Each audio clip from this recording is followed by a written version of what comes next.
वैदिक काल में सरस्वती नदी की बड़ी महिमा थी और इसे परम पवित्र नदी माना जाता था, क्योंकि इसके तट के पास रहकर तथा इसी नदी के पानी का सेवन करते हुए महर्षियों ने वेद रचे और वैदिक ज्ञान का विस्तार किया। सरस्वती नदी का नाम तो सभी ने सुना होगा, लेकिन किसी ने देखा नहीं, क्योंकि आज यह लुप्त हो चुकी है। कुछ लोगों का यह भी कहना है कि सरस्वती नदी का कहीं कोई वजूद ही नहीं है और यह केवल एक मिथकीय धारणा है।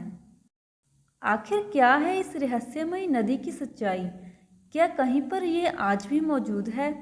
आइए जानते हैं हम इस एपिसोड में। सरस्वती नदी पौराणिक हिंदू ग्रंथों तथा ऋग्वेद में वर्णित मुख्य नदियों में से एक है। सरस्वती नदी एक विशाल नदी थी जो पहाड़ों को तोड़ती हुई निकलती थी और मैदानों से होती हुई अरब सागर में जाकर विलीन हो जाती थी। इसका वर्णन ऋग्वेद में बार बार आता है। ऋग्वेद के बाद के वैदिक साहित्य में सरस्वती नदी के विलुप्त होने का उल्लेख मिलता है।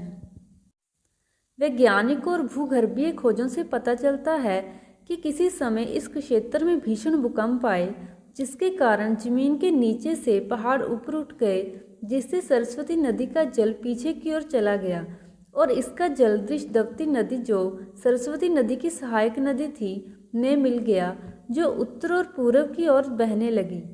एक और जहाँ सरस्वती नदी लुप्त हो गई, वहीं दृशद्वती के बहाव की दिशा बदल गई। इसी दृशद्वती को आज यमुना कहा जाता है। महाभारत में मिले वर्णन के अनुसार सरस्वती नदी हरियाणा सूबे में यमुनानगर से थोड़ा ऊपर और शिवालिक पहाड़ियों से थोड़ा नीचे आदभद्री नामक स्थान से निकलती थी। आज भी लोग इस स्थान को तीर्थ स्थल के रूप में मानते हैं और वहां जाते हैं। आदभद्री धाम शिवालिक पर्वतमाला में वह स्थान है जिसे सरस्वती नदी का उद्गम स्थल माना जाता है। यह स्थान यमुनानगर से करीब 40 किलोमीटर की दूरी पर स्थित है। यहीं पर ही श्री आदभद्री धाम है, जहाँ पर प्राचीन काल में भगवान विष्णु जी ने तपस्या की थी। इसके अलावा शिवालिक पर्वतमाला की ऊंची चोटी पर लगभग 2000 फीट की ऊंचाई पर माता मंत्रा देवी जी का मंदिर बना हुआ है, जहाँ पर हर साल मेला लगता है और दूर दूर से श्रद्धालु दर्शनों के लिए आते हैं।